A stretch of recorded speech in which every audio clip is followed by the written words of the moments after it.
Hello, good afternoon everybody. It's Oliver Kriete speaking here. I'm the European Product Manager for Denon, and I have the pleasure today to introduce to you our Denon AV lineup of 2020-2021. And I'm very pleased to have Roger Batchelor with me here, our Product Manager in the UK, taking care of all the products and also the press. Hello, Roger. Hello, Oliver. Hello, everybody. How are you doing? Yeah, good. You? Yeah, looking forward to the evening here. Indeed, so I think we have a quite nice program put together for our audience, and I'm very pleased that so many people already signed in. And yeah, let's see where we can get this evening. And yeah, just for your information, on the right-hand side, besides YouTube, you can of course put in your questions and comments at any time, and Roger is going to pick these up and posting them to me, or asking the question directly to me when you think that it's quite relevant for the whole group to discuss or to go a bit deeper into some of the techniques I'm going to explain here today. Please be informed that we have about a 30-second delay of my presentation before it goes live on YouTube. So if you don't react immediately, you know why. It's just because of the delay we have in these two systems over here. So yeah, can we just switch to my PowerPoint presentation? Yoshi-san, can you please take care? So Yoshi is my friend in the background, let's say. He is my cameraman and assisting with all the equipment and taking control that you will see the right pictures, like the PowerPoint presentation, or the close-up of Roger and me, or the close-up of the products we have installed here for you. Yeah, maybe, Yoshi, that's a good one. Can we quickly have a wide screen so we can see where I'm actually sitting here? So you see, we put up some stuff for you. We have the lineup of the new AVRs coming this year from 27, 37, 47, and 67.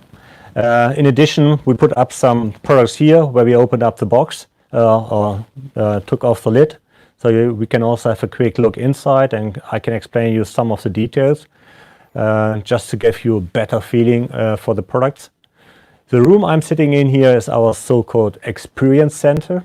This was especially built to invite guests to come over here, journalists, dealers, to experience our products and to get closer to the products.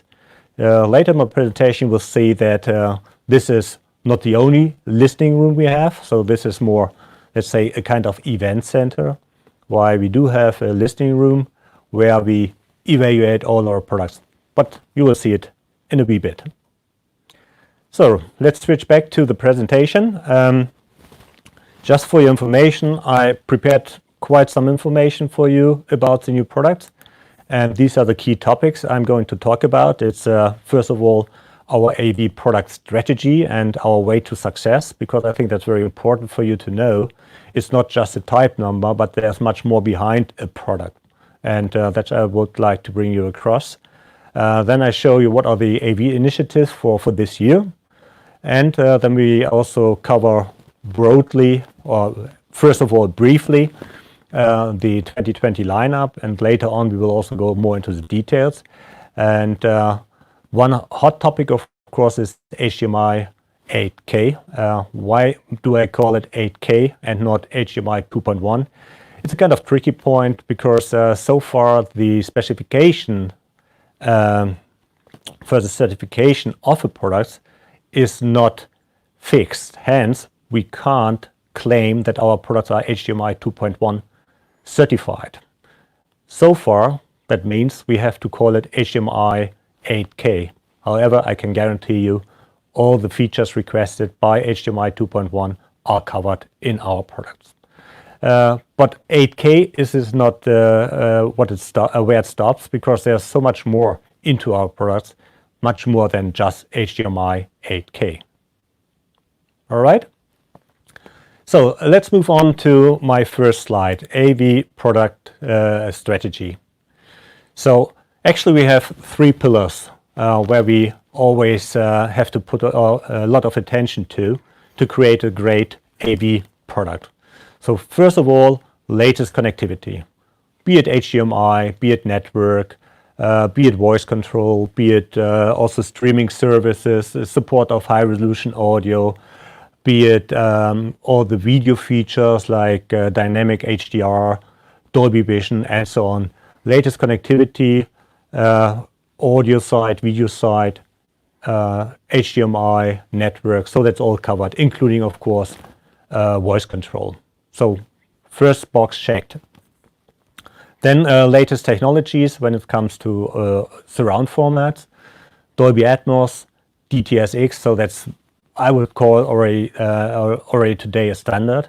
However, we always think ahead, and we also always think wider. So if there's a nice, interesting technology on the market and we see a big potential in it, we are bringing it to market, and we are trying to be first to market. And that we actually did with Oro 3D a few years ago, which is highly acclaimed for the good audio quality, especially if you listen to music. Then we have IMAX Enhanced, which we added last year. And this year, we're going to add DTS:X Pro even to our products. So quite another step into being a technology leader. And let's say these are all the check boxes you easily can find on a specification sheet, and where you can make your decision about.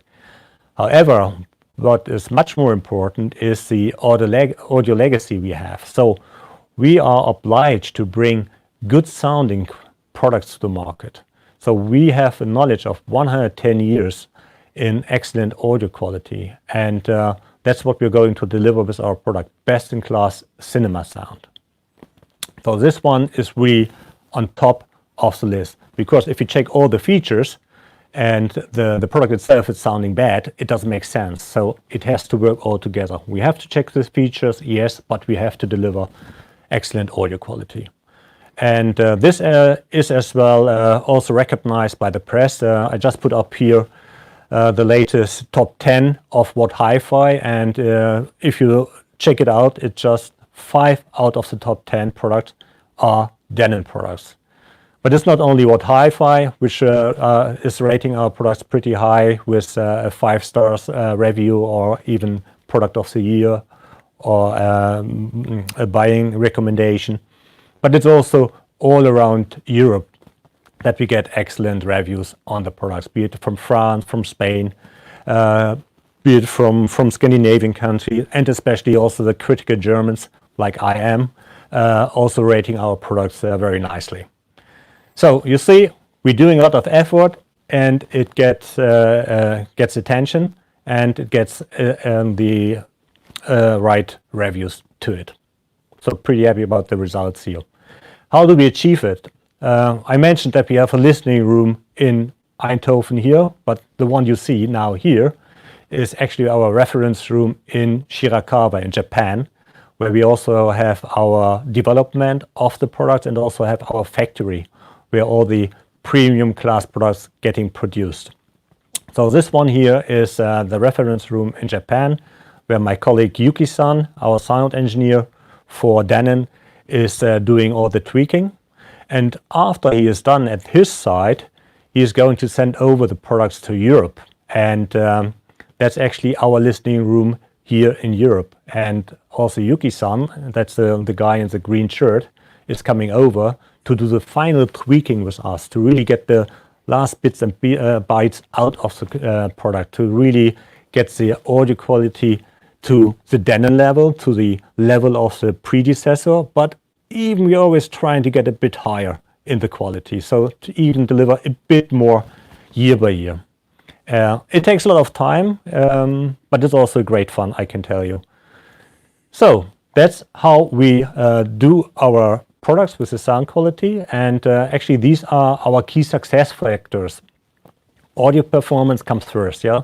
So we have our sound engineer, we have the Denon sound philosophy, which we always follow when tweaking a product, when tuning a product, when developing a product. So this has to be set. We need to have the right audio performance you are used to get from Denon.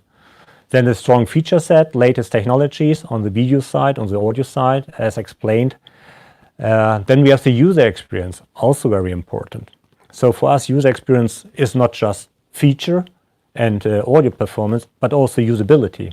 You know, the products are getting quite complex with 7, 9, 11, or even 13 channels. And to get this kind of system set up, you need a good guidance. So we developed our setup assistant to give the customer an easy way into the product and easy way into the setup, including our Odyssey room calibration, which does automatically detect the speakers and adjust the levels. We care about the customers. Of course, everybody or every company should do that. I think we really do it, drive it to the edge, because even for quite older products, for example, last year we introduced EARC, Enhanced Audio Return Channel, for products which we introduced back in 2017. So we take care that the customer's products stay up to date as far as it is possible. Yeah, if we have a great feature and we can bring it down to products which are already in the market for a while, we do that. So we take care about the customers that the units will stay up to date. That's a firmware update. But we also do hardware upgrades, so that, for example, we are offering for our flagship product by beginning of next year an HDMI 2.1 upgrade for the ABC X8500. So also here we take care about the customer who invested a lot of money into our products. We make sure that they can keep it up to date. And then, of course, most important as well is reliability. If you have a product, it should run and run and run. And to guarantee that, we do a lot of testing, a lot of stress tests to the product to really get the highest quality in the production, to get the highest quality in the overall engineering of the product, to really keep it running for a long, long time, so that you really can enjoy the product. So, and that's actually all together we do year by year by year, so very consistent, and that's our key to success. So I just see that Roger changed the screen. Hello, Roger. Hello there. Hi. Yes, just jumping in for a second. We had a little bit of a problem picking up questions earlier on, but we've got a solution going now. So there's one or two coming in.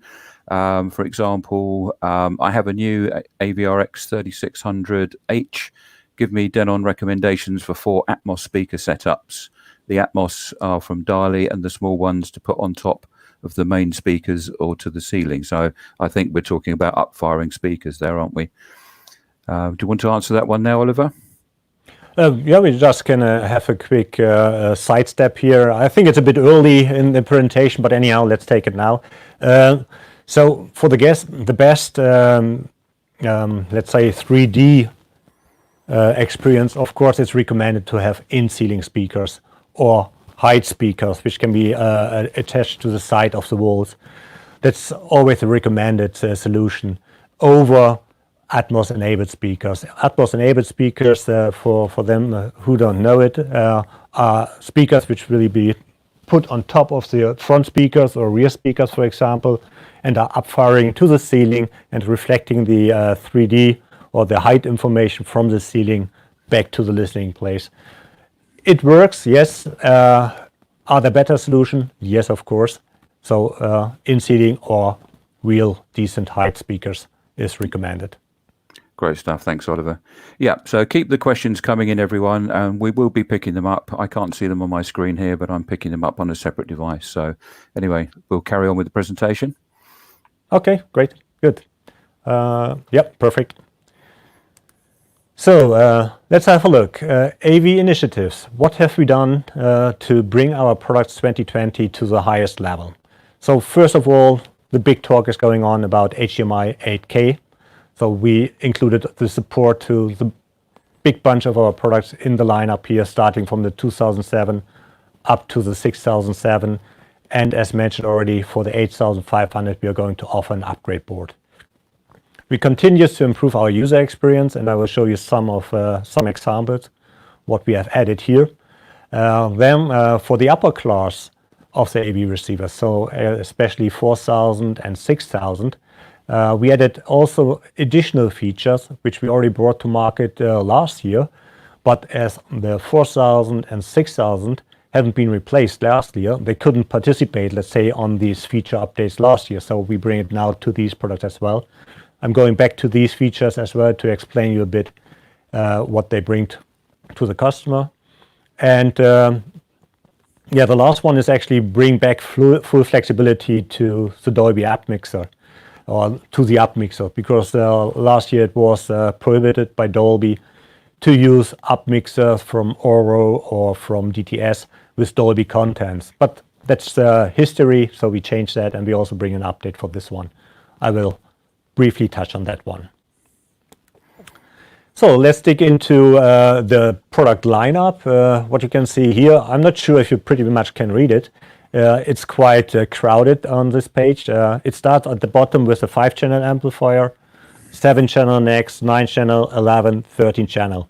And you can see the products on the right-hand side, which are covering these feature sets. So for the 5-channel, it's the S650, which we already have been running since last year.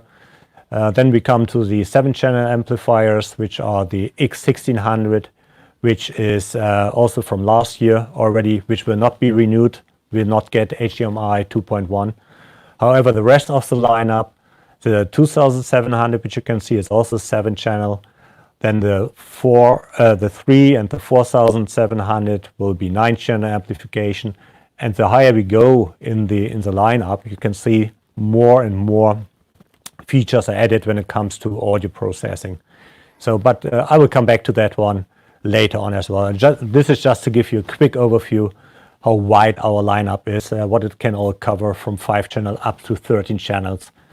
So it's really great stuff here. So it should be possible for everybody to find the right product in here. And you can be guaranteed for all the products on the lineup, you will get Denon sound quality. But before going into Denon sound, which I will touch on later on again, I first would like to give you a bit of an idea what HDMI 2.1 is all about. So as you can see on the right-hand side, these are the pipelines for, let's say, the bandwidth, so the data capability HDMI did offer. So it was on HDMI 1.4, then the second, the gray one, it's HDMI 2.0, where we already had 18 gigabits per second on data capacity.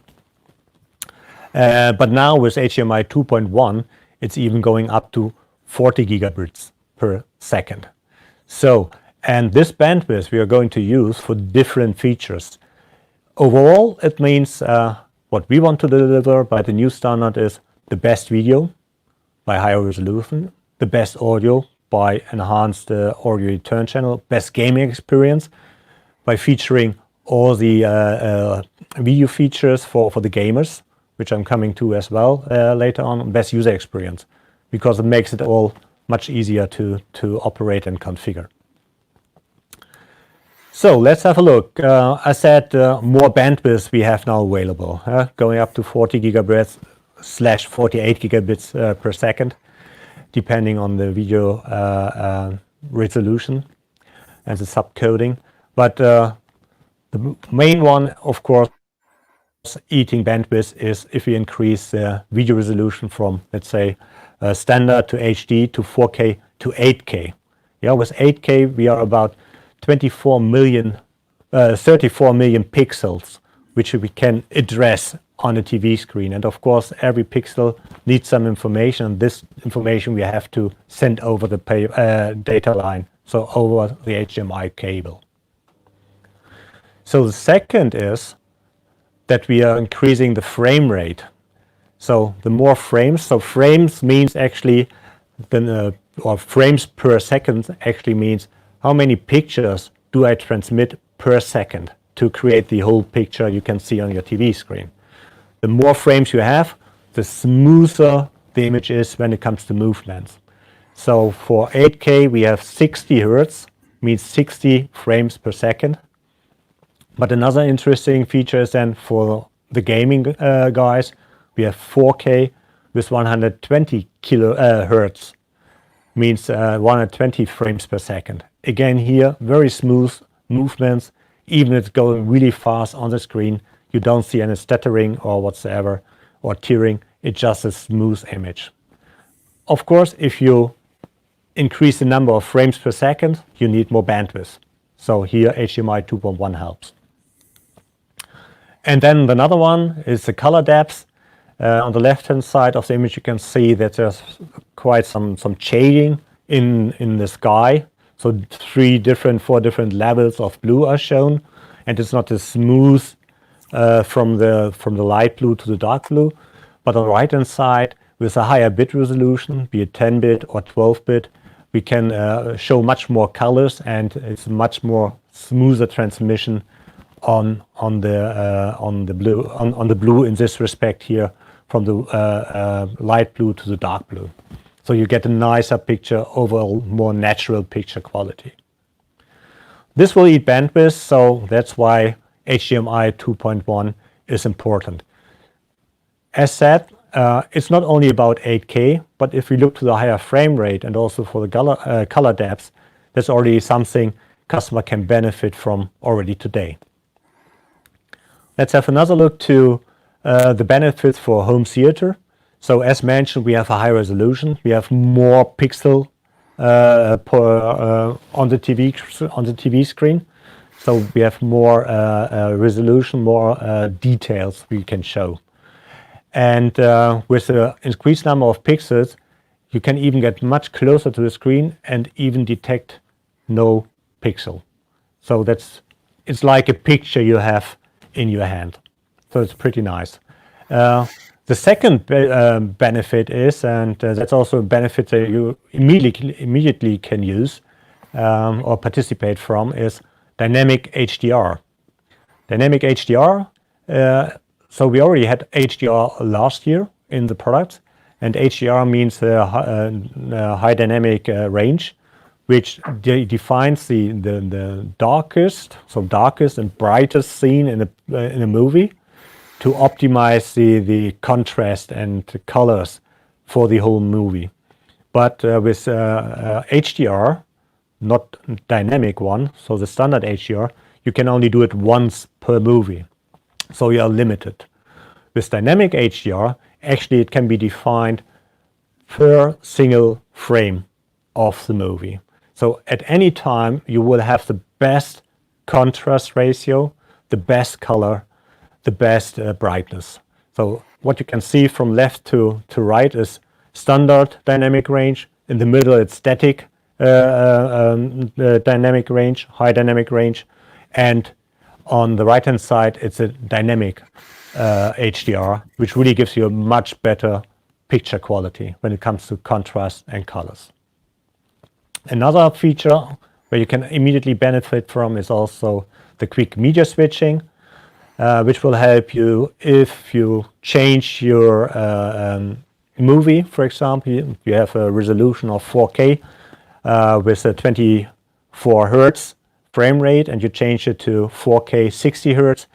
In the past, it was needed that you had a blank screen to resync the video and the source, so the TV screen and the source. With quick media switching, that is history. So you will have no blank outs anymore. So it immediately switches over to the new resolution with the new frame rate. And what I already mentioned before, we have the EARC, the Enhanced Audio Return Channel. This actually makes it possible to send back the audio signal from your TV screen, the apps running on your TV screen, be it, for example, Netflix or Amazon Prime, be it YouTube, the audio will be sent back to the receiver via the HDMI cable. And it is not just limited to standard audio or compressed audio. It can also do now uncompressed audio. Means Dolby Atmos or DTS:X can be transmitted back from the TV to the AV receiver to enjoy the sound via the Denon receiver. Okay, one more. It will be now for the gaming guys, the benefits of HDMI 2.1. Of course, all what I just mentioned for the home theater guys, that's also beneficial for the gaming guys. But in addition, they will get, as already mentioned briefly before, they will get the 4K 120 Hertz support. So for razor sharp motion clarity. So as said, a lot of more frames are coming in per picture you see on your screen, and it's much smoother even if it's fast movements. And in the same direction also the VRR works, so the variable refresh rate.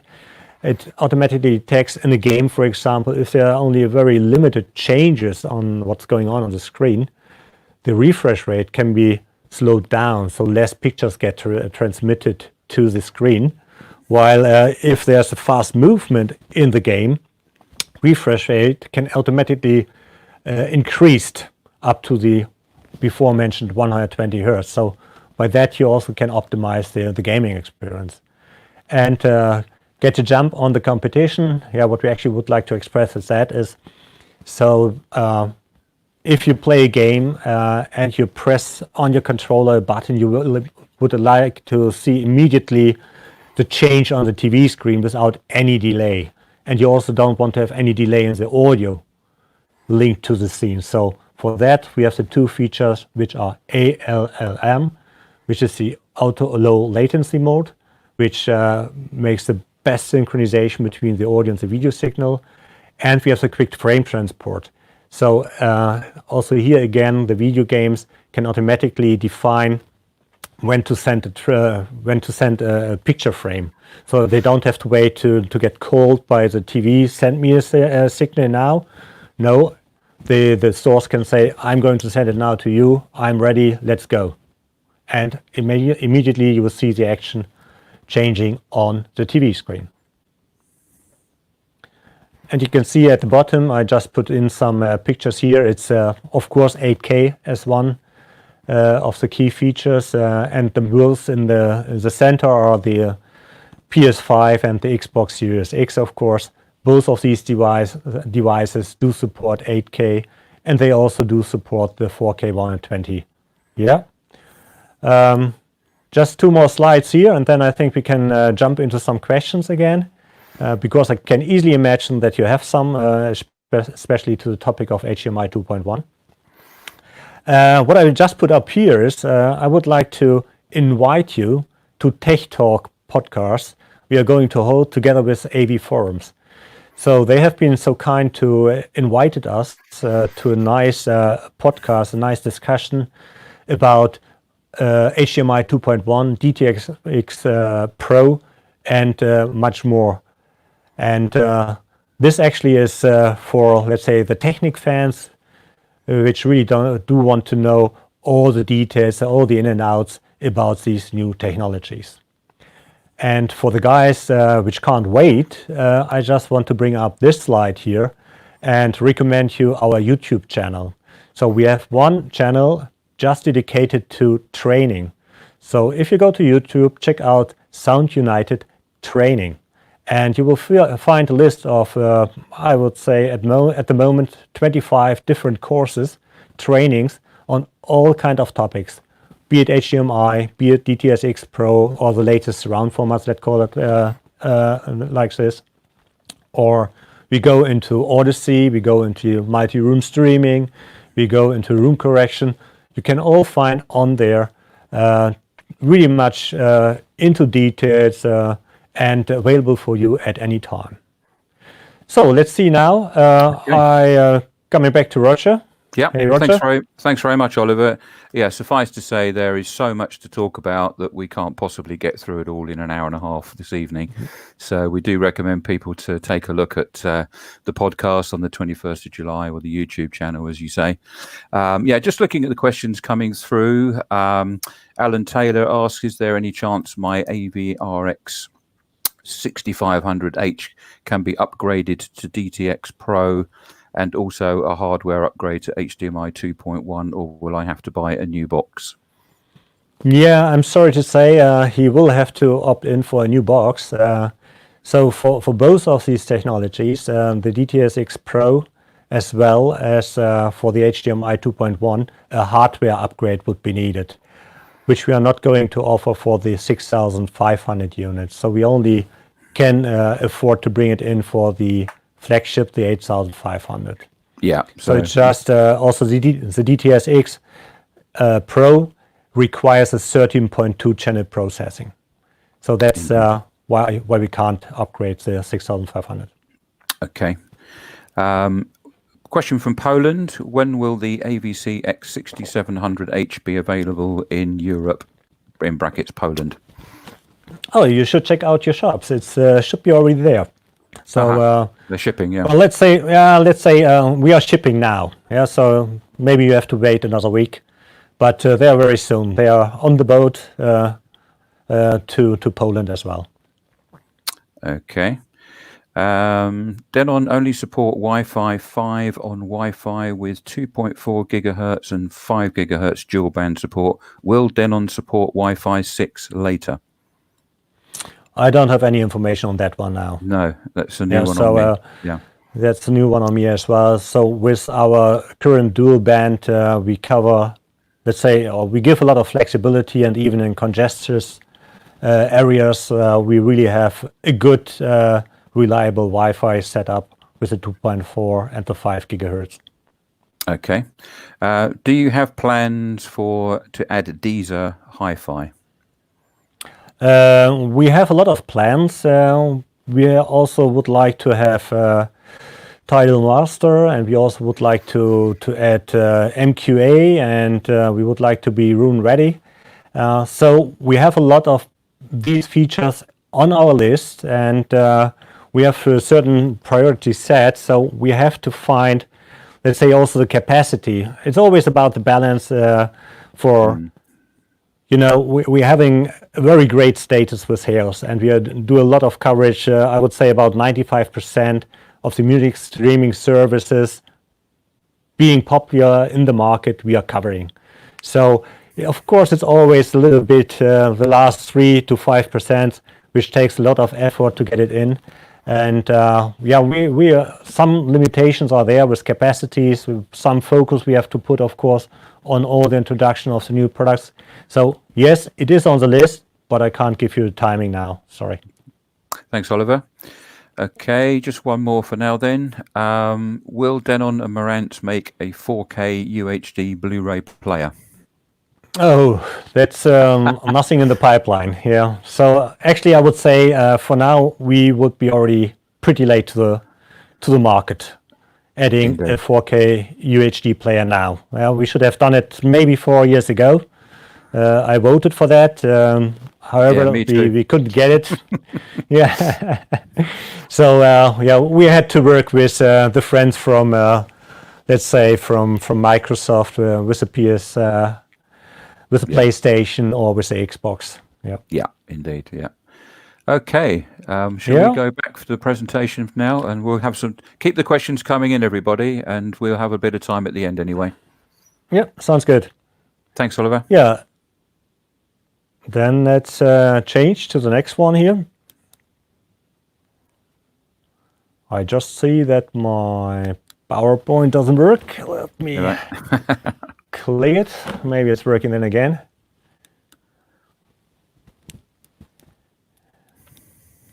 Nope. Oh, here we go. Yeah, was in sleeping mode most likely. So we talked too much. Yeah. Now let's dig a bit into the AV lineup of 2020, 2021, and the features coming with it. So this, the first slide I bring up looks a bit confusing, I would say. However, it just gives you a very brief, quick overview about the key differentiation of the AV receivers. Because actually what we do is nowadays that we really have a big bunch of features which are really introduced into the entry model up to the flagship. So even our entry models are already checking a lot of boxes. And it's very difficult to differentiate just by features between the entry to the upper models.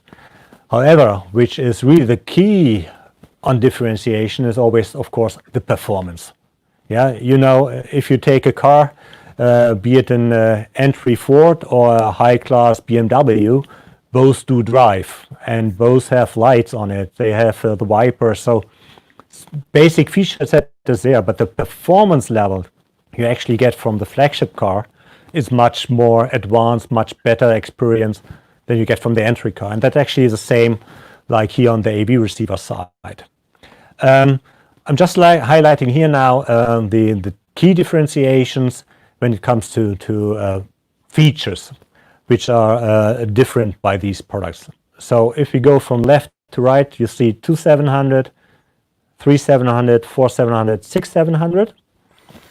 And in the first line, you see the introduction timings. And yeah, the 2700 will come in September, 37 in August, and as we just talked about already, 4700, 6700 this month.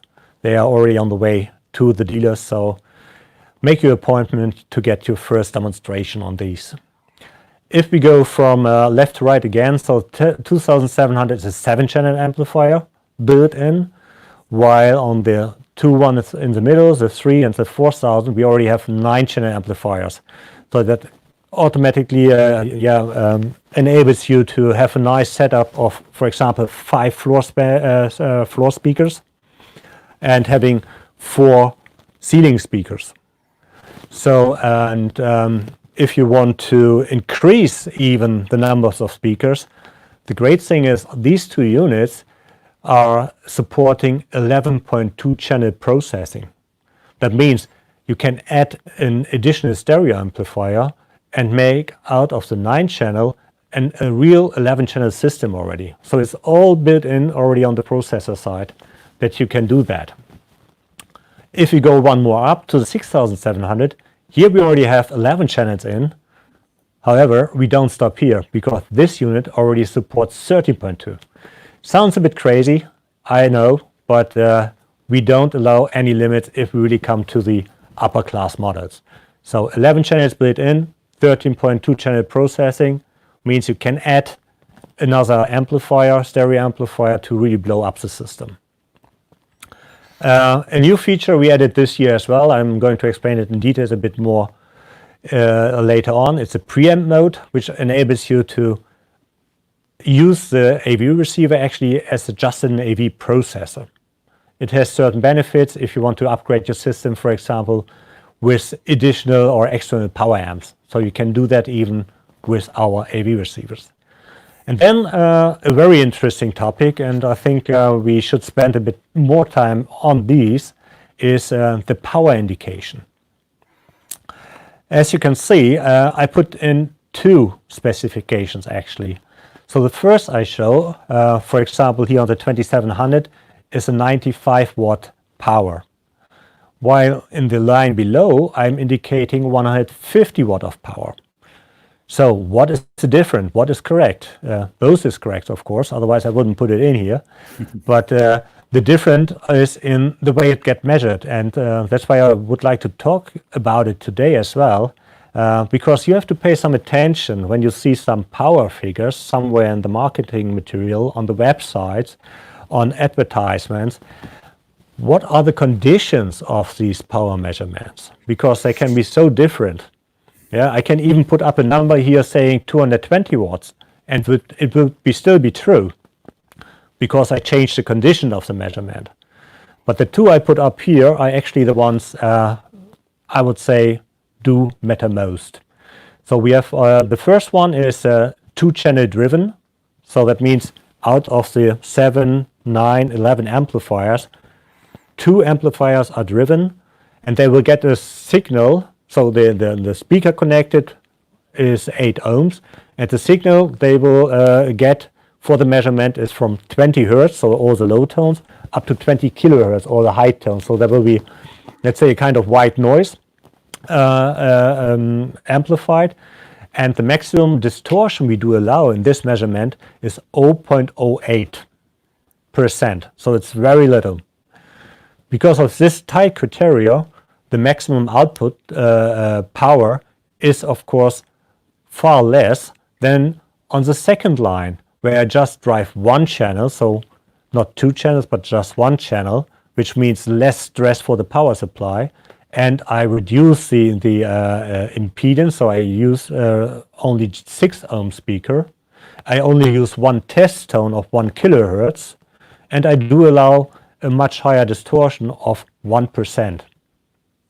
So by doing this different criteria, I can increase my 95 watts on paper to 150 watts on paper.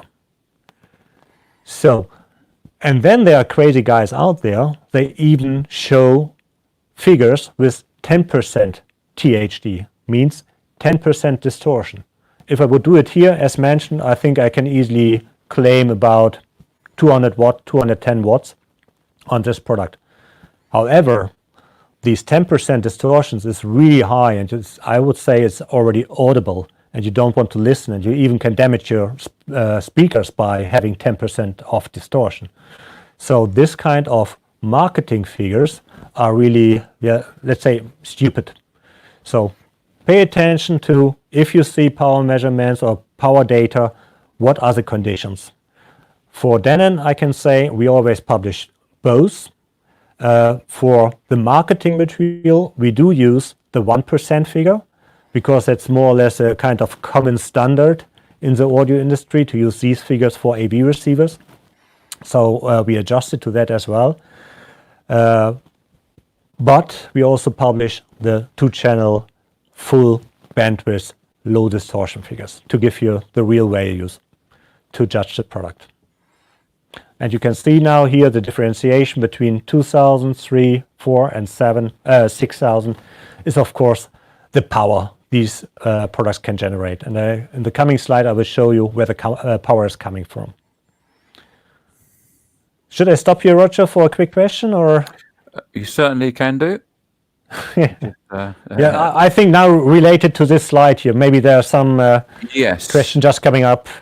There are questions coming up indeed, and I had one a moment ago. Does the X6700H support Dolby Atmos? It's not showing it in that slide. Oh yeah, it does, of course. I can answer that one. It does. Yeah, right. Yeah. So I only showed on this slide now. Now we are jumping already ahead to the audio format. It shows, of course, Dolby Atmos for the 2700 and DTSX. On the 3700, we add IMAX Enhanced. Then on the 4000, we add in addition Auro 3D. And on the 6000, it does even DTSX Pro. So it's full package in. Sure, yeah. There are some other questions coming in which are probably a little bit more relevant once we've gone through the next few slides. But there is one here, not for Denon specifically, but how practical is 8K when most modern movies, especially effects-heavy ones, are finished at 2K? That's a lot of upscaling. Yeah, of course. There's still some time needed for the video industry, the film industry, to upgrade their kits and also to start recording in 8K. Unfortunately, due to Corona, the Olympic Games in Japan got cancelled, or let's say not cancelled, postponed. And actually, these games were planned to be recorded in 8K. So that would have been the first broadcasting in 8K quality. So we missed that one. Unfortunately, it's postponed to next year, but I'm pretty sure Japan will do the best to get it up in 8K. And I'm just getting a thumbs up from my colleague Yoshi in the background because he is Japanese. Right, there's one here from Daniel. I'm a big Denon fan. 3 years ago, I bought AVR 4300H, excellent receiver. Can I also use it as an AV processor like new models now? Thank you. Sorry, which one was it? I didn't get It's it. AVR 4300, AVRX 4300, I think is Right. No, he can't use it as a full preamplifier. We just added this feature to this year's lineup. 8500 already does support it, so we tripled down the feature to the 67, 47, and 37. What he can do on his 4300 is to use for the front speakers external power. Yeah, so adding for the main speakers, left, right, an extra power amplifier, and then use the internal amplifiers for the rest of the surround system. Right, okay. I think there's some other ones here, but I think they're probably going to be more relevant. Oh, okay, well, this one. Will the AVRX 2700 DAB version be available in the UK? And I think that's... I think it will not be available in the UK, as far as I know. That counts for both the 1600 as well as the 2700 DAB. Yes, certainly. Correct me if I'm wrong, Roger. Well, I think that's the case at this stage. I think there's a possibility, but it depends on demand. Obviously, it's a DAB version for countries where DAB is becoming more and more popular. In the UK, of course, people have access to radio via internet radio, their set-top boxes. So we're looking at that one. But if there's perhaps if there's enough demand, that's a possibility. So here we are. Well, yes, okay. Paul, actually, Paul has come in. Commercial manager Paul has confirmed that the AVRX 1600 DAB will be available from October. Okay, so great. There is a DAB version of the 1600 available at the present time. Another question from Ahmad Haraman. Will all of these models come out in the United States? There are slight variations, I think it's fair to say, Oliver, yeah? In terms of just the model numbers. Yeah, no, all the model numbers, 27, 37, 47, and 6700, they will be all available in the UK. We just talked about the DAB version of the 2700, which will most likely not be available. But for the rest, yes. Yes, some of them are with an FM tuner, like the 37, 47, 67. They're AVR versions in America, is that right? Oh, in America, yes. Yeah, in the US. Yeah. So, that's maybe a good point here to mention at this point, this time. The AV receiver lineup, we changed a bit by the fact that we took out the FM tuner from the 3000 and 4000 series. So we did that already for the 8000 and 6000 2 years ago. And we now only have left the FM tuner in the 2700. So all the other AVs are actually not AV receiver, but AV amplifiers. That has been done because we recognize that less and less people are using FM. Our customer data showed us that less than 5% actually are using the FM tuner on the upper class models. So they just swapped over to the internet radio. Indeed, yeah. Good, I think. Well, I think we'll come back to some other questions a bit later on. I think we'll need to come back to the DAB versions. We'll have to put some more confirmation out about those later on because there's still some discussion taking on place about those. As Paul is listening, maybe he can enlighten us. Indeed, yeah. Okay. Great. Yeah, let's continue. We stopped with the power. Then, of course, next line is 8K. They all support scaling, so the upscaling, they all support a number of HDMI inputs. So for all the SKUs, there will be one dedicated 8K input, which does support the 8K and also the 4K 120 kilohertz. For all the other HDMI inputs, they support up to 4K video resolution, 60 hertz. But they also support all the other features like dynamic HDR, quick media switching, ALLM, and so on. So that's all covered for all the inputs. but only one is dedicated for 8K, means 8K 60 Hz, 4K 120 Hz is supported by that one. All right, then we have the dual subwoofers. Also here, difference between the entry model and the upper class models. So there are two connectors on the 27, but they're just running in parallel, while on the upper models, these are treated independently. We have a nice new feature, which is this speaker memory, preset speaker memory. We actually can store two speaker settings. I will explain that in my presentation as well. The audio formats we already covered. Of course, also all of the units do have phono input. Audio formats we covered. For the top model, the 6700, we have a nice new feature now that we can support the front wide speakers for Dolby and DTS setup, and also for Auro 3D, which is really nice. And in addition to that, also the 6700 can support the center height speakers, but I will show that at a later stage as well. I already briefly touched on the Odyssey Mighty EQ, our room calibration system, room equalization system, room correction system to give the best performance by measuring the room acoustics. And there we have two different versions. So the 2700 will come with the Mighty EQ XT, which is supporting, of course, also dynamic volume and dynamic EQ. And the upper models will have the X32 version of it, adding additional features like low frequency containment and also sub EQ for best integration of your subwoofer into your listening room. What all of the units do support is our Odyssey app. So for the audio specialists who really would like to go under the hood and really do fine tuning of the calibration result, we do offer the Odyssey app, which can be downloaded or purchased from the App Store for iOS and Android. And with this app, you can do a lot of fine tweaking of your system when it comes to room calibration and room corrections. So that was a lot of talk on this slide here. The next one I'm going to show is to explain you actually where the different power is coming from, the different quality is coming from.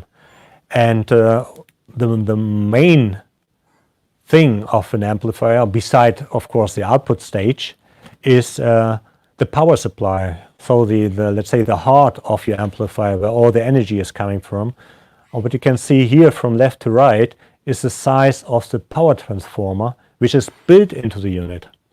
So, and while it's on the entry model, the S650, it's relatively small, it is huge on the 8500, and it is that huge that it weighs the same like an AVR X1600. So the pure power power transformer of the unit actually has the same weight like a full product. So you can imagine that this is quite a beast and can deliver all the power you need to have actually, in the end, 13 channels of amplification running. I have another one here which is also very crucial because it's also part of the power supply, is the block capacitor. So the main capacitor where all the energy comes from when it comes to immediate power requests. So if you have a big bang, a big explosion where a lot of energy gets sucked by the speaker, then it's not coming out of the power transformer, but actually out of the block capacitors in the power supply. And by having these with the right size, with the right capacity and the right finishing, it will give you the performance. Yeah, so if you have a relatively small one, like you can see on the left side, of course there are limitations. If you go up the line, you will see, so the entry ones is 6800 microfarad, while the one in the top model is triple the size, so it's 22,000 microfarads. So that's amazing. It's really a big step up. But if you go back one more time to the left side, where you see the 1600 and the 2700, actually the specification is identical. So it's 10,000 microfarad. However, the way they are constructed and made do have a big influence as well to the performance, to the audio quality. So it's not just about hanging on to specification, but it's also about what is the quality of the part itself in use.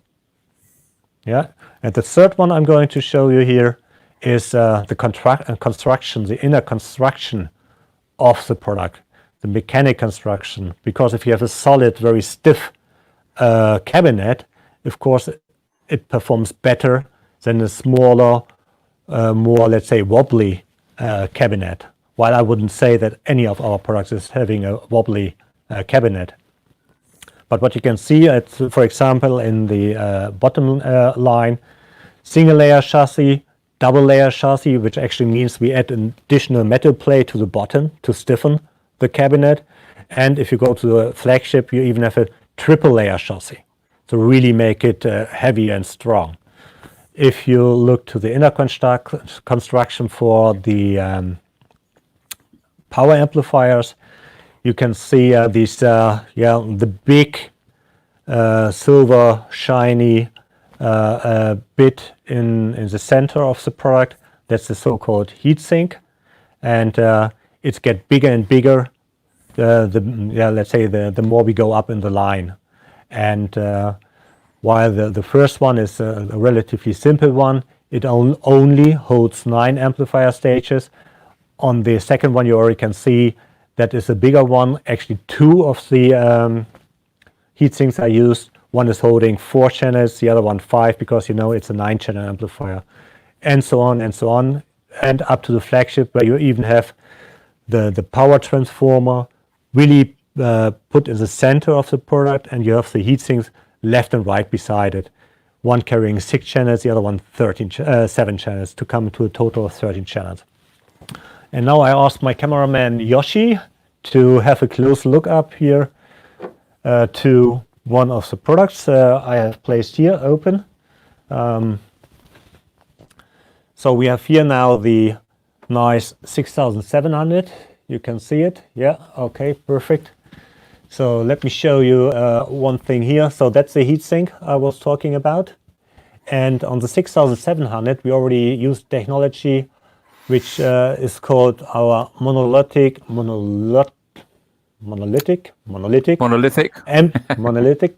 amplifier board. Thanks, Roger.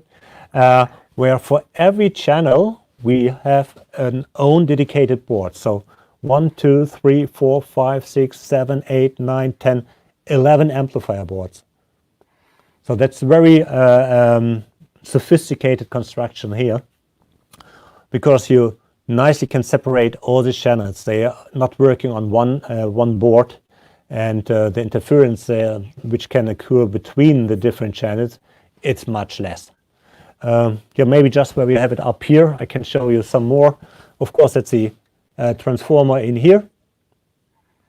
Yeah. Underneath this black part, there's also a heatsink. All the HDMI 2.1 chips are located. Because they have such a high bandwidth and need a high calculation power, they're also generating some heat. And to get rid of the heat, we needed to install a heatsink over here. The one in the center is our nice HEOS module. So HEOS is our network technology, giving you access to all the music services, giving you access to AirPlay, Bluetooth, making it possible for us to do room, and also gives us the possibility for wireless multi-room audio. And then up here, we are working with the DSP, the Shark DSP, these 2 units over here, which do all the audio processing. And if you are into connectors, here are some for you.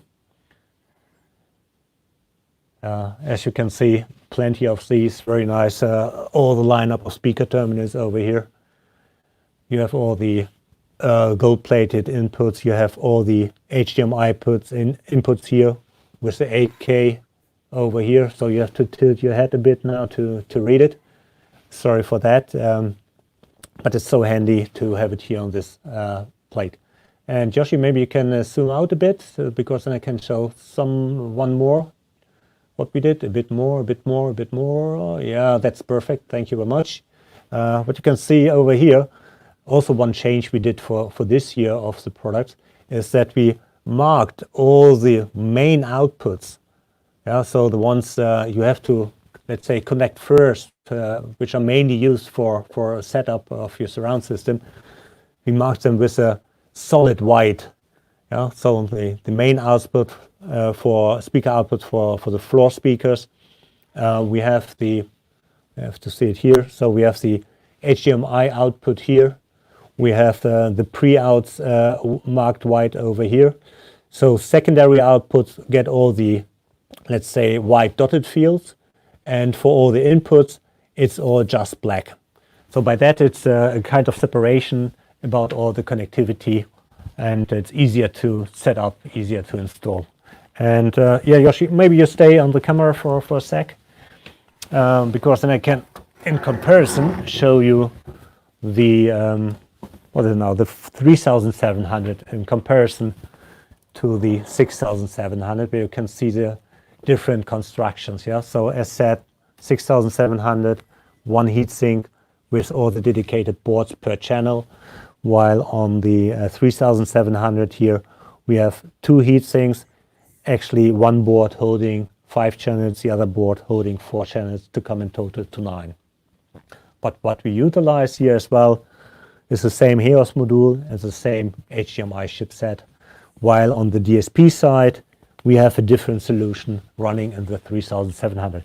So I just wanted to explain you this a bit, this differentiation here, because you can't actually see it really good on the specification list. But if you look inside, if you look closer, you know where the quality is coming from. Right?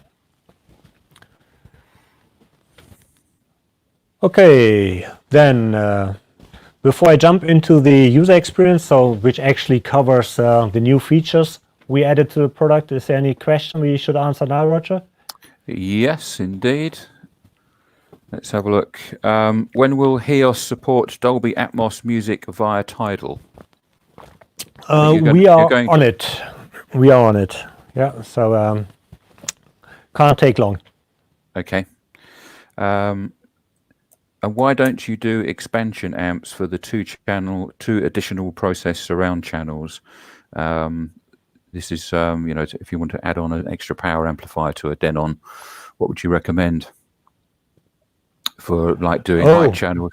If you've got a 9-channel amp and you want additional height speakers. Additional, yeah, I know where it's coming from. In the past, we had, let's say, a more affordable solution. Today, I think it's just the PMA 1600, which does offer it, but nothing really in the affordable range. So maybe you have a look at Barnes. There are some nice products as well. Indeed. Yes. Yeah. Bluetooth. On the question of Bluetooth, is there likely to be any improvement with the Bluetooth on the X2700 as opposed to the previous X2600? So if this question is going to the direction, if you're going to add aptX, no, there's no change. We stay with the standard Bluetooth. Okay. Right. Okay. And obviously, another question that we often get is component video inputs and outputs on receivers. Why do we still have them, or is that an American thing? It's still kind of outdated. Yeah, our American friends are a bit reluctant to get rid of it.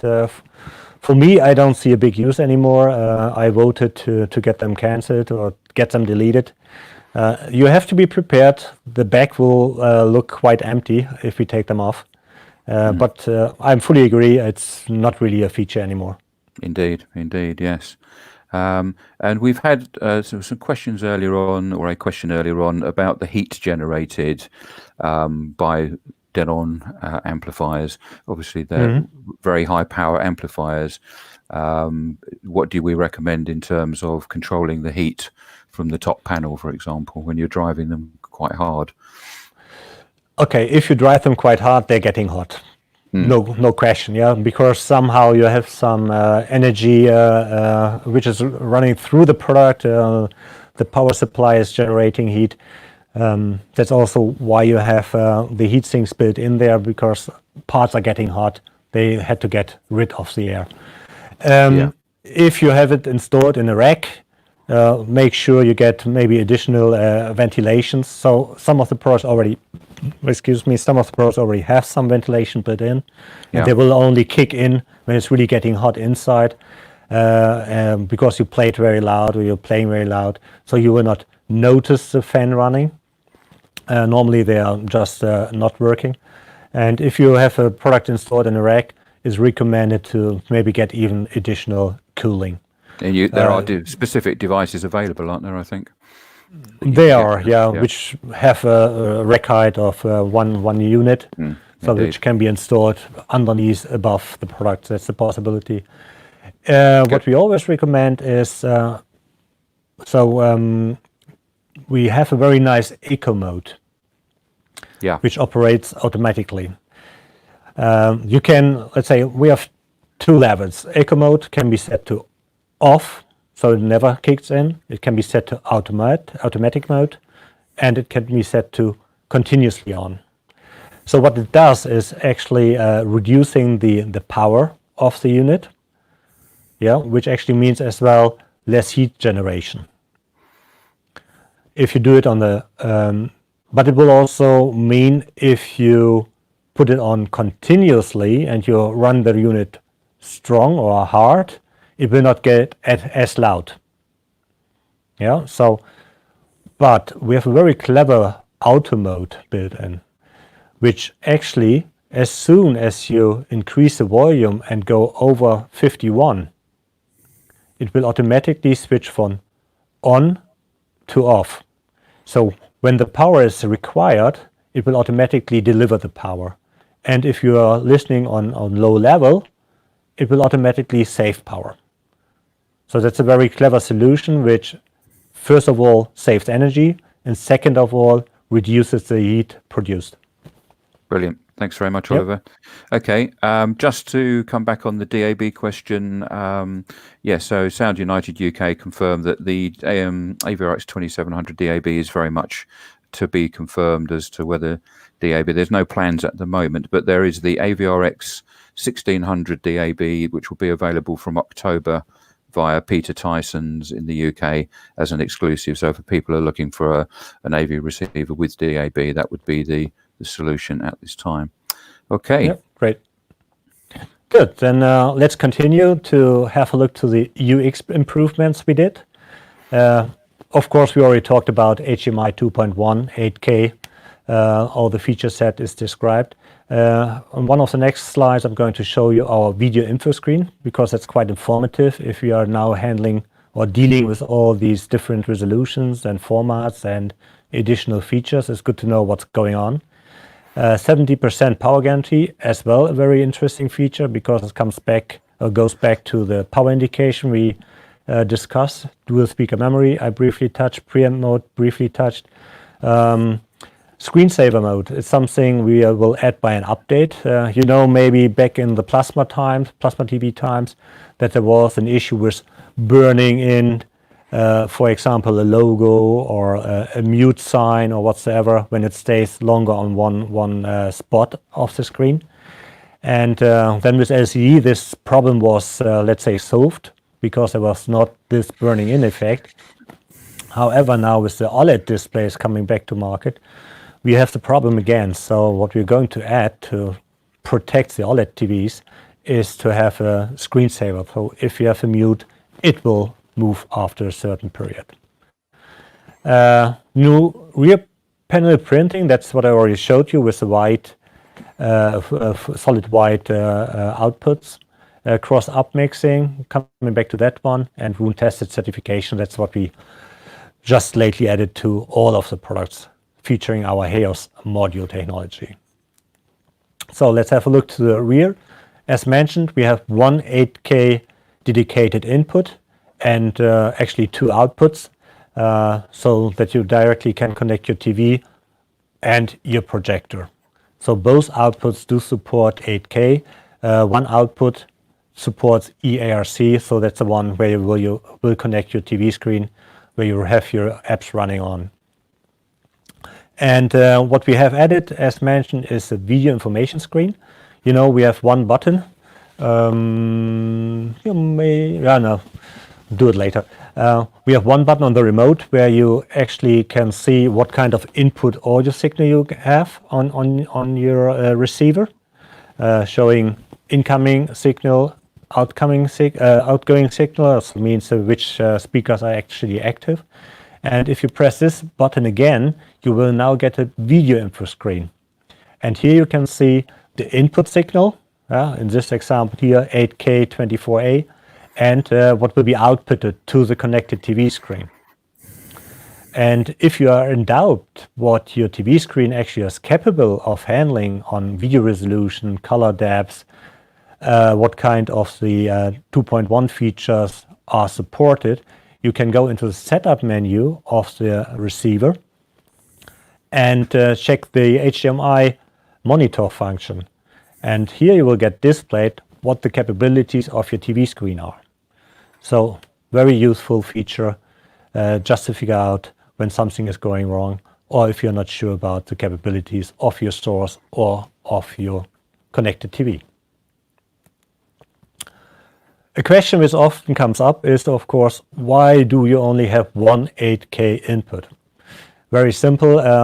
There are very limited chips available, and for every input you want to add, you will have to buy one more chip, and it gets really costly, I can tell you. So even now with one 8K input, we actually would have needed to increase the pricing by roughly 50 euro on retail. However, we decided to let's say eat the cost at our side, so reduce our margin to keep the pricing stable. So because of that, we just added one 8K input, as sources are limited right now. However, if you're a fan of PlayStation, so be it PS5, and at the same time also would like to own the Series X Xbox, there's a solution. Get one connected to the AV receiver, get the other one connected to your TV screen, and the audio signal for the unit which is connected to your TV screen, you can feed back via the EARC to the receiver.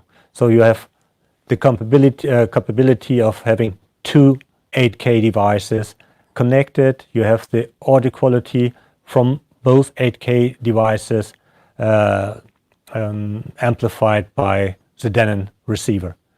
And for all your YouTube 8K streams, or also when it's now coming to connected set-top boxes or integrated satellite receivers, if it comes to all the apps running on your TV, be it Netflix, be it Amazon Prime, the audio signal will get feedback to the receiver via the EARC connectivity. So that's actually covered.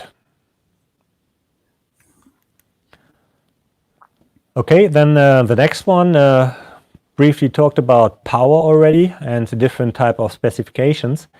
And on the top line, you can see actually what I mentioned before. We have the 2-channel driven specification, 8 ohm load, that's the connected speaker. And then we said full bandwidth, 20 hertz to 20 kilohertz. And the THD, now here it's 0.05. And this is the 2-channel driven spec. What we guarantee now is if you run 5 channels at the same time with the 1 kilohertz tone at 8 ohm, we will guarantee you that at least 70% of the stereo power is also available under 5-channel driven, full level, full power. So if we look to the X3700 for example, we are with 105 watts, and 70% of that would be, let me calculate, 33.5. Yeah, it's mentioned there, and that's what we do guarantee. I think if we measure it, it will be even a bit above. So I would guess that we have even 77, 78 watt available if 5 channels are running. To give you this guarantee, we of course have to do some efforts. I explained to you the heart of the AV receiver is the power transformer and the main capacitors.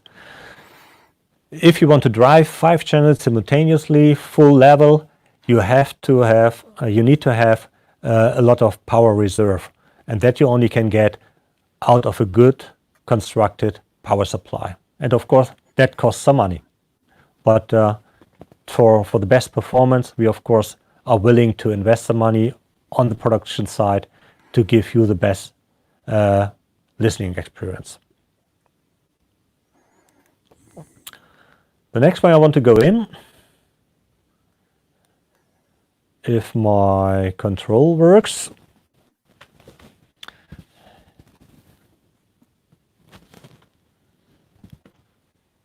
Here we go again. The next one I want to go in is the dual speaker preset.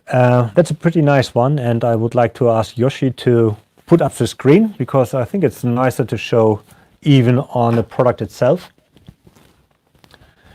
because it's easier to get. So he's just going to change the screen. Here we go. And now we go to the camera.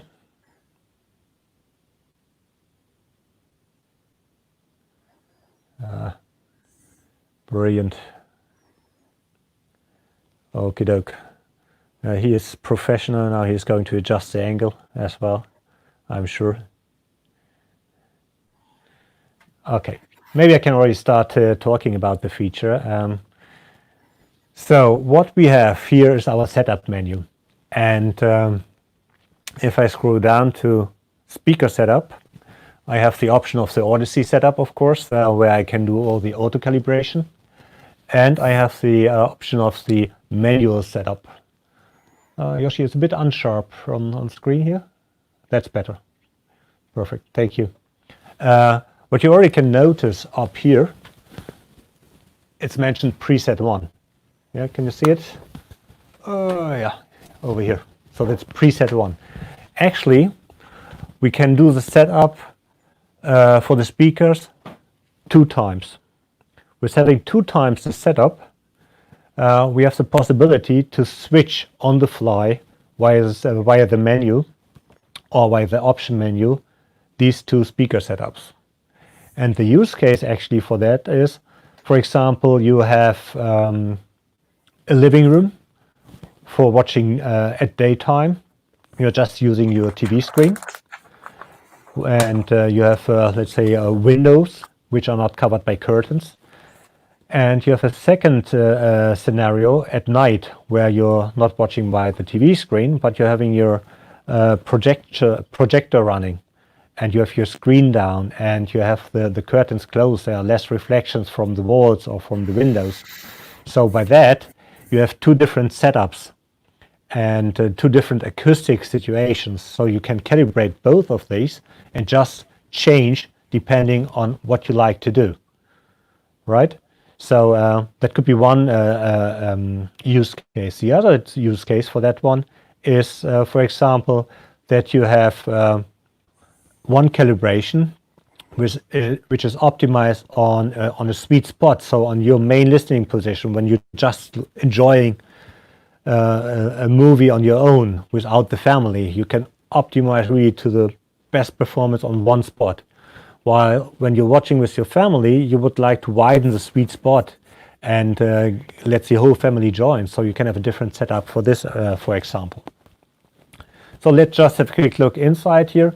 So that, of course, I can do here my amp assignment, speaker configuration, distance, level, and so on.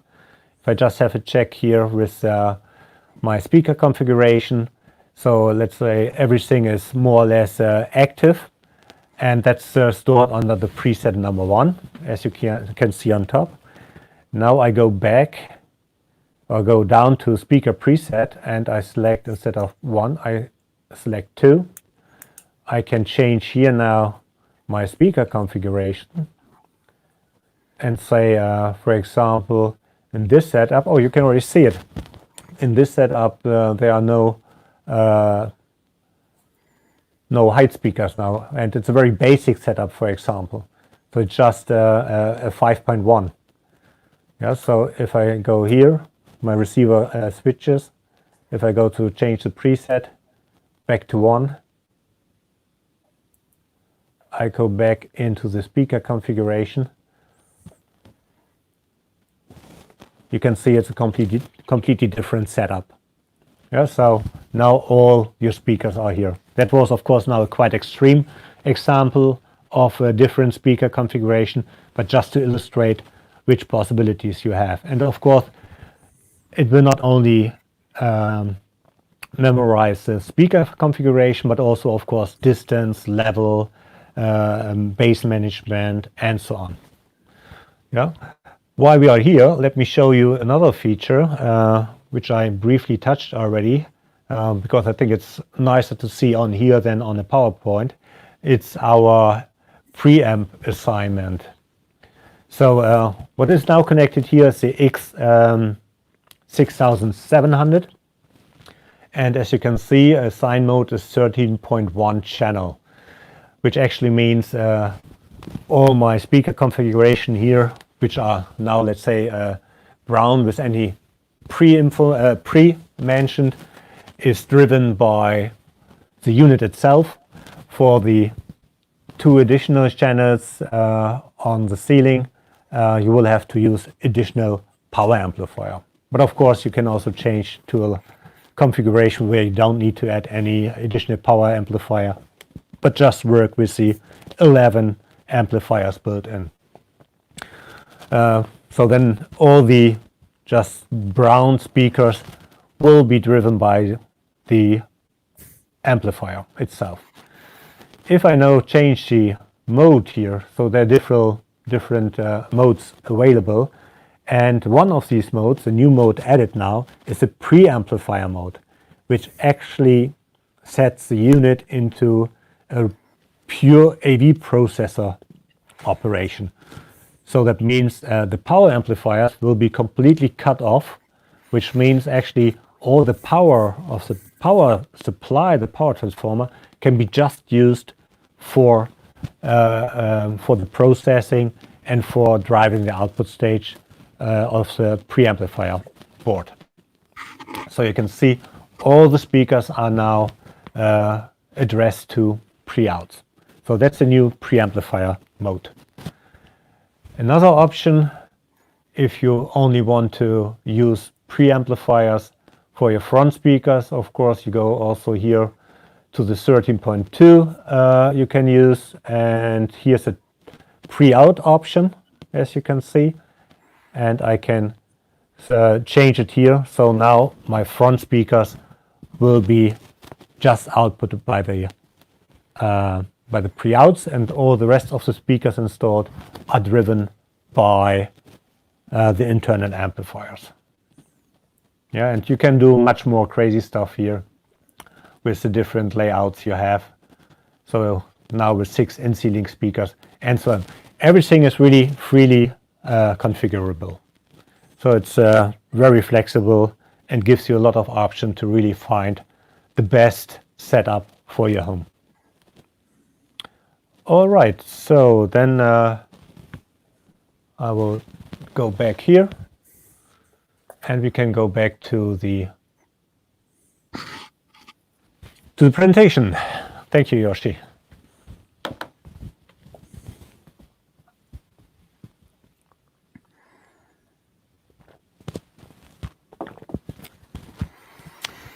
Yeah, so back on screen now is the PowerPoint, but we can skip this slide now. I already explained it.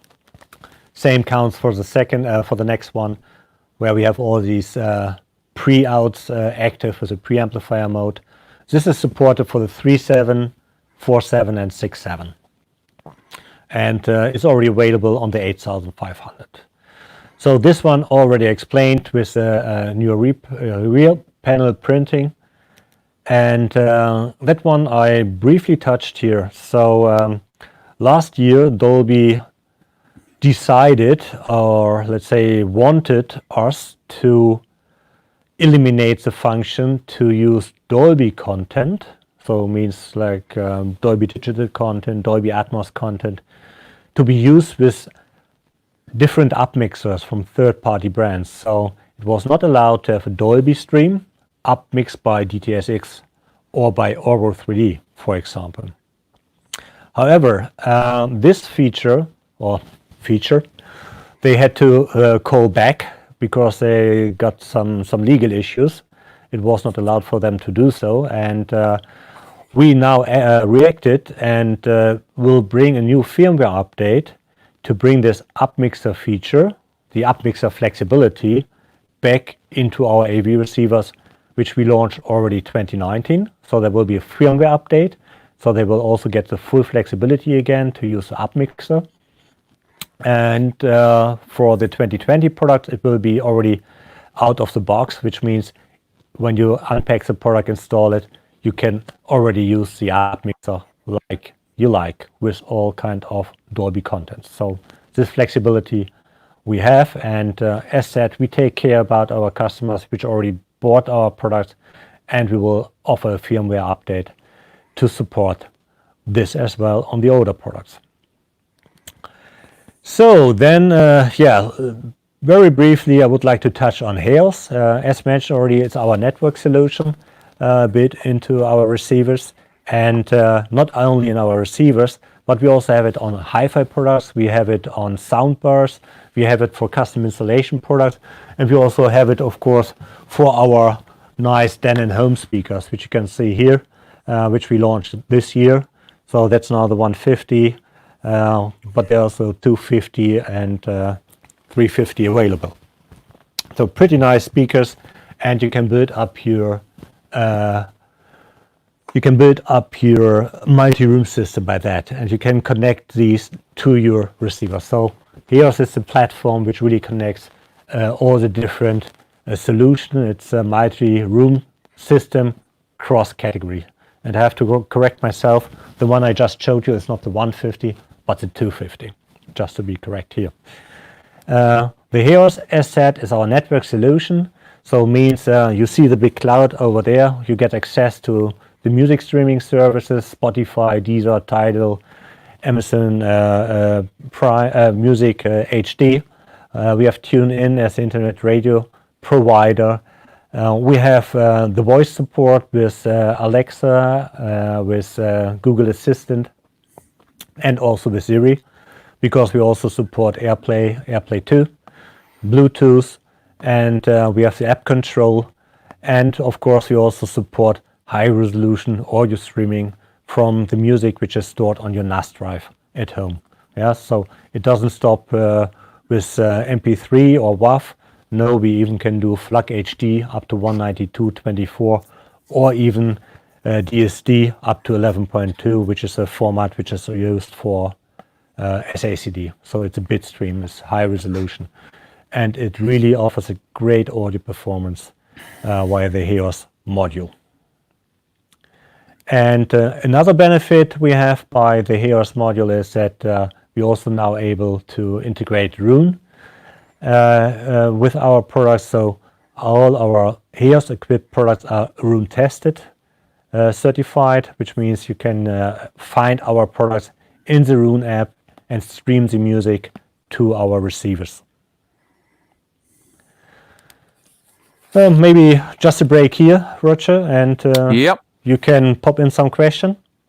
Indeed, yes, indeed. We've got quite a lot of questions coming in, and some of them are quite detailed, and I would direct people to either the Sound United YouTube training channel, which we mentioned earlier, and also the AV Forums podcast coming up on the 21st of July, because I think we're going to go into a lot more detail about speaker setups, and I think you've got a little bit more to talk about or in a moment, haven't you? But yeah. There's one or two that we need to catch up with here from a little bit earlier on. Do we have a change log for the firmware updates so that we can see what has been fixed / added to, for example, the AVRX 4500H when we do these firmware updates? Right. If you go to our Denon website,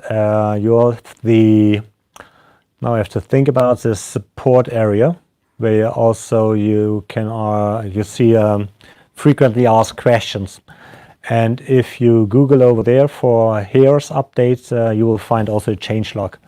It's not very extended, but it gives you a brief idea about what has been changed. Yeah, good. MQA support for Tidal would be nice. Is that something in the works? I think we mentioned this earlier on. Yeah, right. It's in the backlog. Yeah, we're on it. Okay. Just spotted no Denon Link HD socket on the AVRX 6700H. This is a real concern to me. Obviously, somebody who's got a Denon DBT 3313. Right. Yeah. Blu-ray. Yeah. Sorry to say, but we took out this feature. Yeah. It's unfortunately we don't have any new machines at the moment. Yeah, so thanks to Quad RC for answering some of the questions that are coming up already without us needing to answer them. So thanks to them. Is there 2 preset Odyssey available on the AVRX or AVCX 8500? The 2 separate presets. No, that's not possible. That's not going to be part of... No, we can't edit by a firmware update. Okay. Will the AVRX 4700 be fully preamp, or can I power left, center, right with the AVR and all the other channels with an external amp? I think you touched a little bit on that. We touched a little bit on it. So the configuration we have is either full preamp or left-right.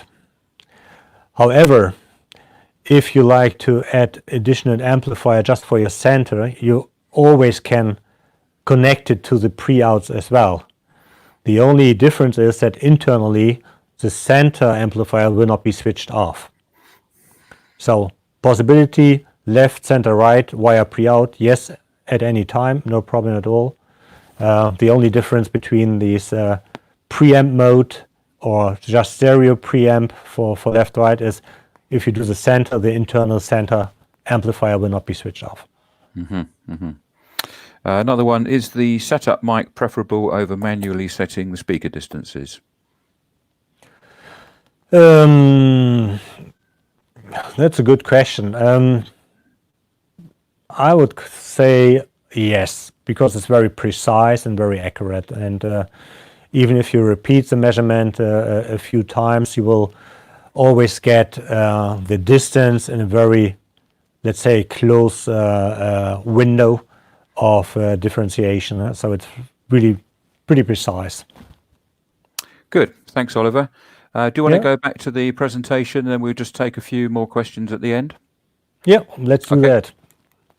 So what I would like to dig into now a bit is about additional features for the 4000 and 6000 products, because as mentioned before, these units haven't been replaced last year, so they are lacking some features. So the older models are lacking some features which we already added last year. So this year's 4700 and 6700 will of course get these features as well as the rest of the lineup, of course. And one of the features was Dolby Atmos height visualizer, so simulating height speakers without having height speakers installed or without using Dolby Atmos enabled speakers. So you get a more, let's say, immersive surround field produced by the Dolby Surround, because it automatically adds the effects of Dolby Atmos height visualizer. Main zone HDMI TV audio, I will come to that one on the next slide because it's a pretty cool one. Quick select, you know maybe about this feature. We have on our remotes 4 buttons which are quick select. So Yoshi-san is just zooming in. Maybe you can swap the screen as well. Okay, right, here we go. Up here you see we have 4 buttons which are marked quick select, and on these buttons I can store let's say a condition. I can for example set which kind of source I have, what is the level I want to listen to, what is the video, what kind of audio format is activated if I press select Smart Select 1 or Smart Select 2 or 4. And I can also store on the Smart Select, for example, the speaker presets, which I just mentioned before. I can put, for example, on Select 1, I can do my speaker preset 1, and on select 2 I can put my speaker preset 2. So very easy to access, and of course as well. And to this one we also added lately or last year that we can store the all zone stereo functionality. So every sound is playing at the same time just on one press of a button. So a pretty cool feature with a smart select, quick select. Then the Bluetooth transmission also added to the headphones that I'm going to explain.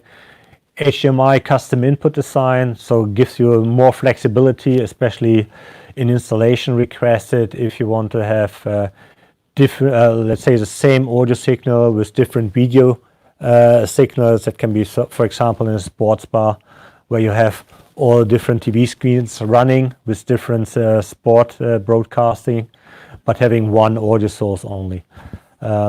So a custom installation feature, more or less. HDMI input auto rename, also very interesting one. If I connect, for example, my PlayStation, that automatically in the display of the receiver, PS4 or something will be shown. Yeah, so automatically takes over the name from the connected source if supported. And then another CI feature, AirPlay disable function. So if I have, for example, have 5 of the same receivers installed by my house, I don't want to stream to all the or I don't want to check first which of the receivers I do have activated for AirPlay, but because I'm only using AirPlay in my living room, for example, I can deactivate in the other rooms the AirPlay, and they will not show up on the list of capable AirPlay devices anymore. So, but the 2 other features I quickly would like to talk about are TV audio distribution, because that's a pretty nice one, as it enables you to have a full surround system running with a native audio stream. Means you can listen to Dolby Atmos or DTSX coded material in your main room, while you in the same time stream a downmix, a 2-channel downmix of the same contents to a second room or third room, or even through HEOS to any HEOS connected device. By that you can have the audio running, for example, you're watching the movie or a concert, even better, in your living room, while you also have a pair of speakers installed on your terrace or in your kitchen, and they all can play the same content. So by that it's really nicely that it all works really nicely together with the native multi-channel and the 2-channel downmix. The other feature I would like to talk about a bit more is the Bluetooth transmission of the audio signal which is running on your AV receiver to a pair of Bluetooth headphones. So, and this can be done in 2 different ways. Single use of just headphones. So that means all the speakers in the living room will get disconnected, and the audio will only be transmitted to your Bluetooth headphones, so that if you would like to watch at night, for example, without disturbing any other person, you can use that one. But you can also do it in parallel. Means, again, like explained on the former slide, you have running all your speakers with native multi-channel audio, while in parallel you can also transmit a stereo downmix to your pair of headphones. So that's, for example, very useful if there's somebody in the family having some hearing problems. So the whole family can enjoy via speakers, while the other person can hook up the headphones and adjust the volume as loud as they need it. So it's not needed to crank up the volume over the speakers, because that would be too loud for the rest of the family. So that's a very useful feature, of course, as well. And this works in parallel, as mentioned. Then another upgrade for the 4700 and 6700 compared to the predecessors is the DSP working in the products. This time we brought down from the AV 8500, the AVCX 8500, the flagship model, we brought down the Shark DSP, which has the name Griffin Light. And this one is very powerful, with doing about 10.8 gigaflops. Yeah, so 10.8 billion calculations per second. And that, of course, we only can achieve if we use 2 chips per receiver. So as showed before, there are 2 Shark DSPs working now in the 4700 and in the 6700. And yeah, of course, as mentioned, for the 4700 you will have then Dolby Atmos, DTS:X, you have IMAX Enhanced and Auro 3D. On the 6700 and as well as on the 8500, we even use more of the Shark capabilities and use or implemented a 13.2 channel processing to really blow up the system. And what you can get here is, in addition to the before mentioned formats, is DTS:X Pro. And DTS:X Pro is actually something developed for the cinemas. I will show it on the next slide. But what you can see here on this slide already is that we can work with the front white, as explained, on Dolby Atmos content, for example. Or you can also use a center height if you want, for example, you have your projector screen down and you want to, let's say, elevate the vocals. So you have your normal center running, but you also have a center height running. So by that you can move up the vocals more fitting to your projector screen. So very nice flexibility here.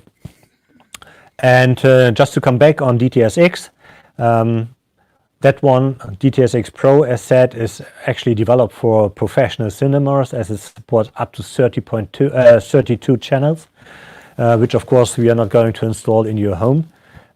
We will be happy with just having 13.2, and that capability we added to the 8005 and the 6700. The nice thing is, with the DTS:X Pro, also a new type of Neural X upmixer is introduced.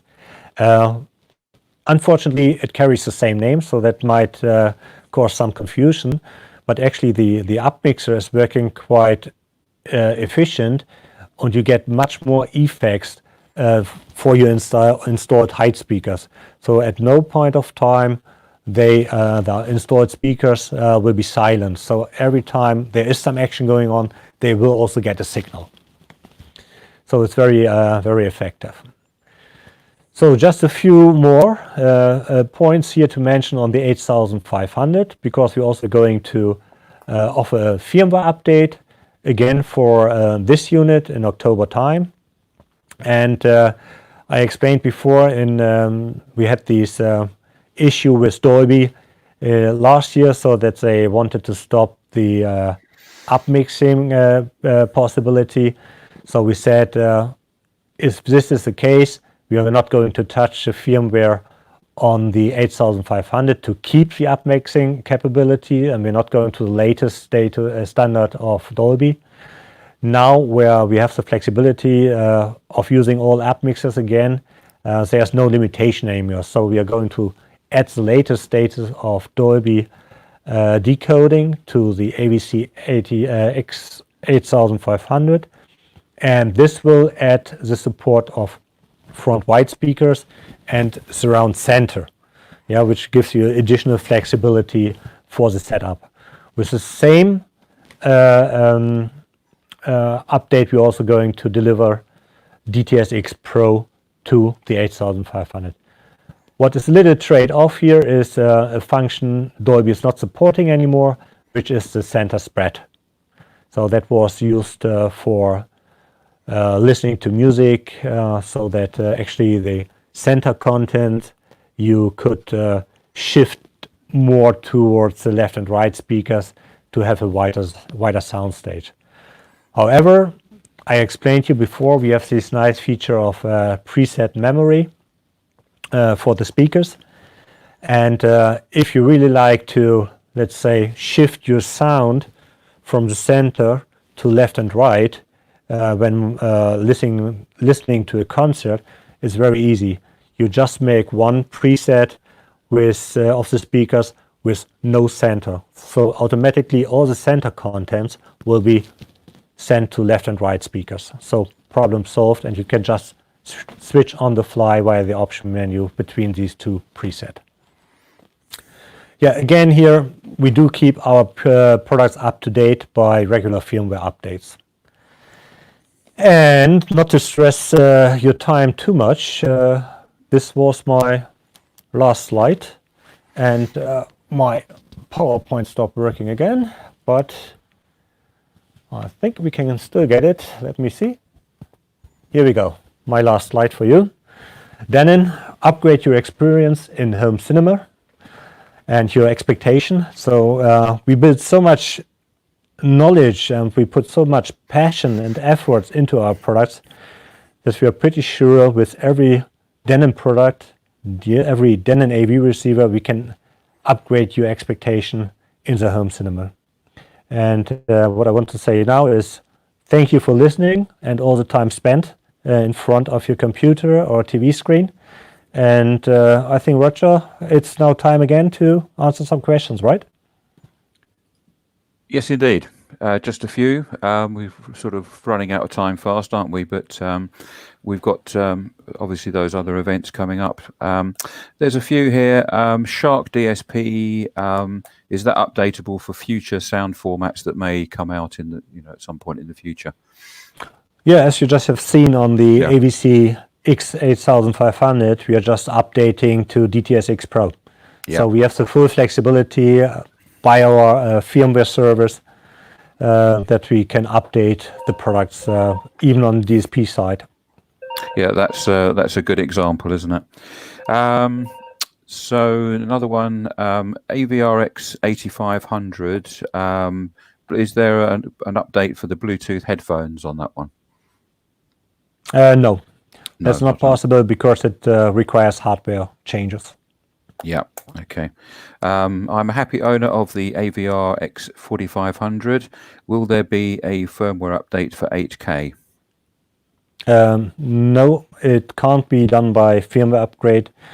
As explained, there's new HDMI chips needed to support 8K, and that will be just a hardware modification, and that one we just going to offer for the 8500 flagship, but not down the line. Indeed, indeed. Good. Okay. Well, I think there's a nice one just to finish off with here from George Johnston. Before you finish, I recently bought the AVC X8500H. Fantastic piece of kit. Thanks. Great. So happy to hear that. That's a very nice one to finish off. Indeed. Yeah. Indeed. Again, thank you very much for your time, and thank you as well for all the good questions. I have seen a lot of coming in here. We will try, as said, to contact us or via the product support on our website. If you have any in-detail question, we will see if we can even get some answered from the YouTube channel. And yeah, that's it from my side. Roger, any word? That's it. That's it from him, and that's it from me. Okay, perfect. So then, thank you everybody, and take care, and hope to see you on the 21st on AV Forums. Bye-bye. Cheers, everybody.